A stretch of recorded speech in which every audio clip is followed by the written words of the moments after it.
আমরা সবাই সুখ খুঁজি। সুখ কি খোঁজার জিনিস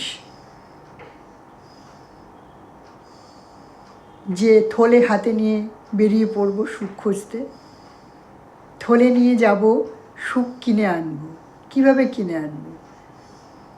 কিছু জামা কাপড় কিনতে গেলাম, কিনলাম, এক থলে সুখ এলো?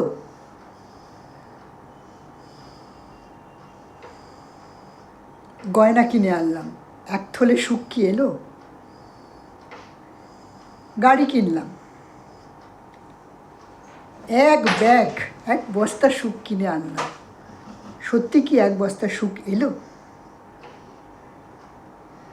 এইসব জিনিসপত্র আমরা প্রয়োজনে কিনি। যখন যেটা কিনি সেটা আমরা আমাদের প্রয়োজনে কিনি, কিন্তু আমরা ভাবি যে আমরা খুব হ্যাপি হয়ে গেলাম খরিদারি করে। সত্যি কি কিছুক্ষণ পরেই সেটা থেকে মন উঠে যায়, মনে উঠে গিয়ে আরেকটা জিনিসের প্রতি মন আসে। যদি আমরা সত্যি অন্তরের অন্তঃস্থল থেকে হ্যাপি থাকি, তাহলে কি এই অপূর্ণতা আমরা ফিল করব? না, কখনোই ফিল করব না অপূর্ণতা। আমাদের এই লাইফের যে ব্যাটারি, সেটাকে চার্জিং করতে হলে আমাদের each and every day positive thought, positive আবহ, পজিটিভ কথাবার্তা, এসবের মধ্যে দিয়ে আমাদের লাইফটাকে আমরা পজিটিভিটির মধ্যে যদি নিয়ে যাই, তাহলে আমাদের লাইফের ব্যাটারিটা অনেক তাড়াতাড়ি চার্জিং হয়ে যায়। আমাদের মোবাইলের ব্যাটারি ফুরিয়ে গেলে আমরা যেভাবে চার্জ করি, আমাদের দরকার হয়তো সেভাবে লাইফটাকেও চার্জিং করতে হবে।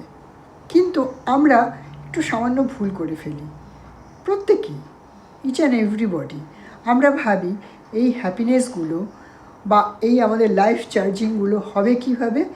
না, আমরা একটা গাড়ি কিনলাম, একটা বাড়ি কিনে নিলাম এবং আমরা তাতে খুব খুশি হয়ে গেলাম, আমরা খুশি কিনে আনলাম। হবে না, হয় না। আত্মা তাতে খুশি হয় না, কেননা আত্মার ওসবের প্রয়োজন নেই। আত্মার যেগুলো প্রয়োজন সেগুলো আমরা নিজেদের ভেতরেই আছে, সেগুলোর একটু পরিচর্যা আমাদেরকে করতে হবে। আবার আমরা অনেক সময় কি হয়, প্রচণ্ড রেগে থাকি, রেগে যাই, রেগে গিয়ে আমাদের এই ভেতরের আত্মাটাকে ক্ষতবিক্ষত করে দিই। রাগের চোটে আমাদের লাইফের যে ব্যাটারি, সেটা অনেক তাড়াতাড়ি ড্রেন হয়ে যায় এবং আমরা বিভিন্ন রকম অসুখ বিসুখে আক্রান্ত হই। রাগের কোনো জায়গা আমাদের জীবনে থাকবে না। রাগ আমাদের যে লাইফ স্প্যান, ওটাকে অনেক তাড়াতাড়ি শেষ করে দেবে, লাইফের ব্যাটারি শেষ হয়ে যাবে। নেগেটিভিটিও সর্বক্ষণ শুধু কুচিন্তা মাথার মধ্যে ঘোরাচ্ছি। দিনের শেষে দেখা যাচ্ছে যে খুব ভারী লাগছে, কেননা সেই দিনটা কোনো দিন দেখবেন খুব হালকা লাগে। সেই দিন আপনি সারাদিন পজিটিভ থিঙ্কিংয়ের মধ্যে ছিলেন, পজিটিভ কাজকর্মের মধ্যে ছিলেন, তাই আপনার খুব হালকা লাগছে। সেদিন আপনি গাড়ি কিনে এনেছেন বা বাড়ি কিনেছেন, বা আপনি আপনার জীবনের জন্য কিছু গয়নাগাটি কিনে এনেছেন, পোশাক আশাক কিনেছেন। এগুলো আমাদের সব প্রয়োজন। কীরকম প্রয়োজন? পোশাক শরীর ঢাকার জন্য প্রয়োজন, গাড়ি একটা জায়গা থেকে আরেকটা জায়গায় যাওয়ার জন্য প্রয়োজন, বাড়ি মাথার জল বৃষ্টি রোদ লাগবে না, একটা সিকিউর জায়গায় থাকবে আমাদের শরীরটা, তার জন্য প্রয়োজন। এগুলো হ্যাপিনেসের জন্য না, এগুলো প্রয়োজন। হ্যাপিনেস হচ্ছে অনন্ত, তার কোনো শেষ নেই। সেই অনন্ত হ্যাপিনেস পাওয়ার জন্য আমাদের এইগুলোর কোনো প্রয়োজন নেই। ওই হ্যাপিনেসের জন্য আমরা থলে নিয়ে গিয়ে আমরা হ্যাপিনেস কিনে আনতে পারবো না, কেননা হ্যাপিনেস কিনতে পাওয়া যায় না। ওগুলো আমাদের, যেগুলো আমরা কিনে আনি, ওগুলো আমাদের প্রয়োজনীয় জিনিসপত্র।